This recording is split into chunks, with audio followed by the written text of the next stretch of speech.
بسم الله الرحمن الرحيم. آه، أنا أخت من العراق. كنت مسيحية، الحمد لله مسلمة هسه. آه، تقريبا عشت نص عمري في أوروبا، وأعيش في بلد آه، مدينة صغيرة جدا، قليل ما فيها من الجاليات العرب.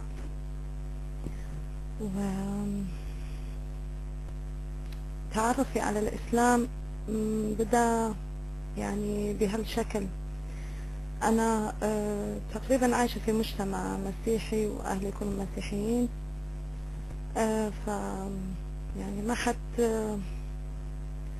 ما حد وجهني للإسلام. يعني تعرفون إنه أنا عايشة في بلد صغيرة وتقريبا كلهم أوروبيين. فتعرفي إلى الإسلام صار بهالشكل. يعني أنا كنت في ظروف شوية قاسية وكنت تعبانة جدا. صارت لي كرؤية. يعني حلمت إنه أنا حلمت بحلم غريب جدا. حلمت بالسيد المسيح عليه السلام. زي وطلعني بس، ولكن كان موجودين معه 2 أشخاص إلى يساره وإلى يمينه. فأنا يعني في الحلم أنا بحكيكم، أنا تكلمت قلت: أنت سيد المسيح، طب اللي معاك منه؟ بهالكلام سمعت إنه قال هذا حسن وهذا حسين، وأنا طبعا ما أعرف ولا شيء. يعني فما فكرت، خلاص يعني ما فكرت بهالشيء. قاعدين واعتبرت حلم بس، ولا حكيت يعني لأهلي، لأن عرفت إنه الحسن والحسين اسم إسلام. فمثل ما خجلت ما كلمت.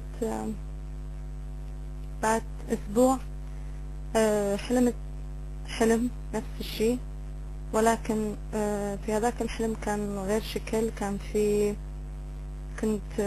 كان في مرأة لابسة أبيض، بياض في بياض، وكنت في مكان جميل جدا مليان زهور، مليان يعني كأنه جنة.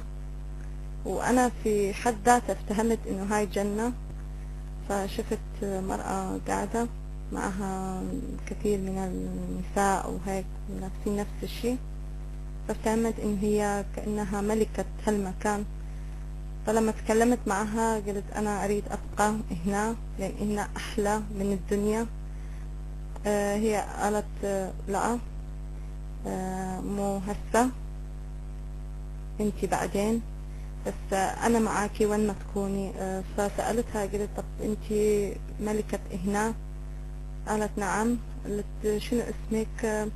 مدت ايدها وكان في ايدها زهرة. قالت: شو اسم هاي؟ قلت: زهرة. قالت: أنا اسمي زهرة. وأنا طبعا ما افتهمت شنو هذا الحلم، بس ولكن بقيت في قلق، يعني لأن أنا عادة ما بشوف الأحلام كثير. بعدين سألت، دخلت في موقع وسألت الشيخ عبر الإيميل. قلت: أنا حلمت في كذا وكذا وكذا.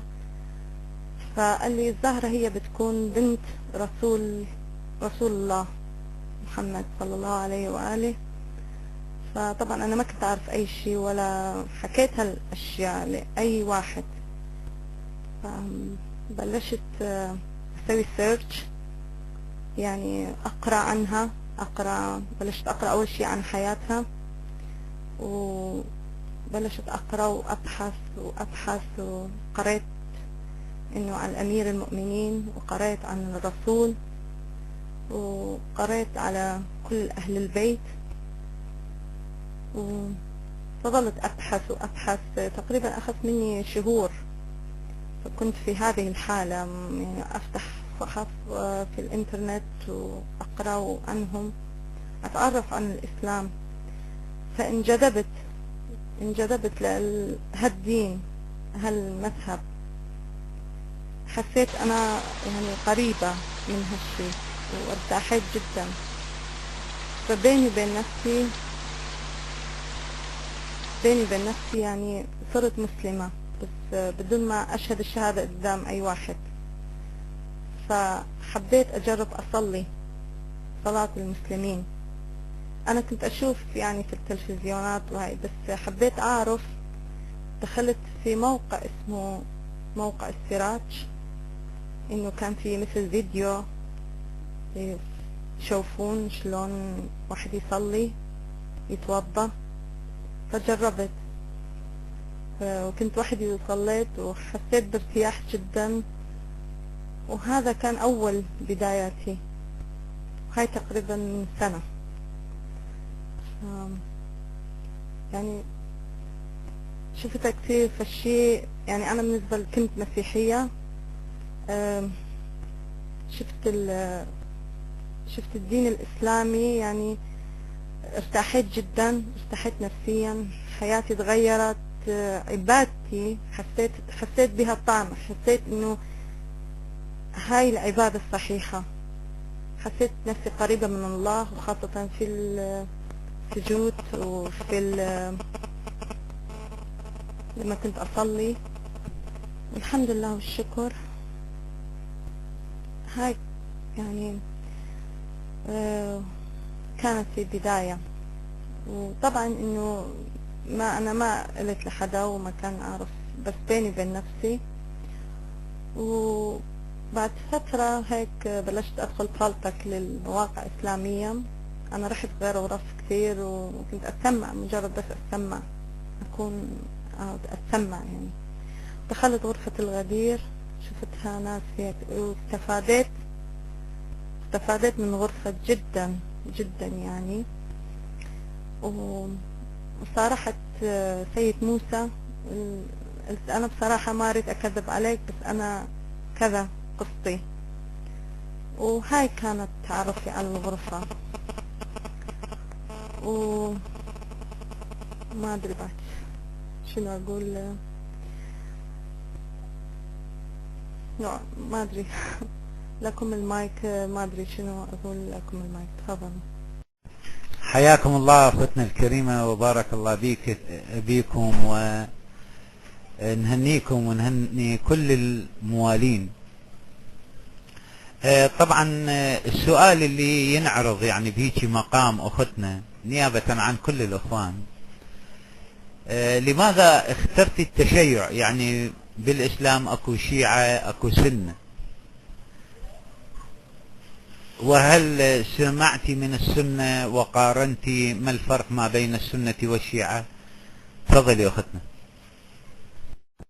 بسم الله الرحمن الرحيم.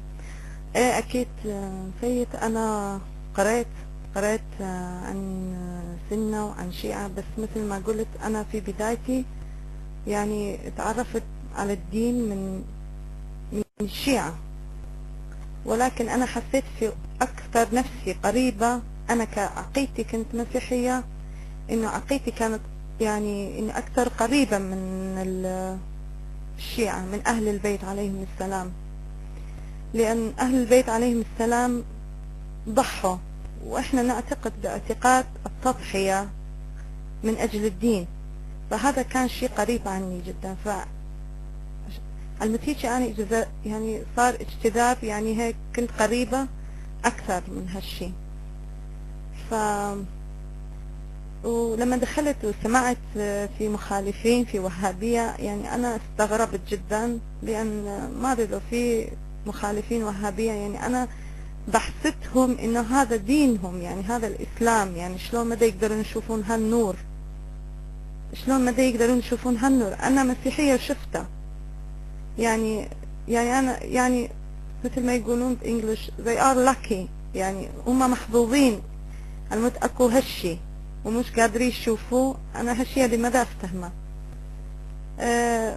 هذا هو أني يعني ما إنه أنا انجذبت أكثر شيء للتشيع، لأن أقرب، حسيته قريب، حسيت في الشيء صادق، حسيت يعني أهل البيت عليهم السلام أطهار معصومين، يعني من كلامهم، من أنا قرأت وكنت أقرأ عنهم بدون ما أعرفهم، يعني أقرأ عنهم، أشوف كلامهم، مواعظهم، يعني مو إنسان طبيعي، مو إنسان مثلي مثلك مثل أي واحد يقدر يعمل هالشي، يقدر يقول هالشي، يقدر ينشر رسالة بهالشكل، يقدر يضحي بهالشكل، إلا يكون معصوم، إلا يكون فالدين حق.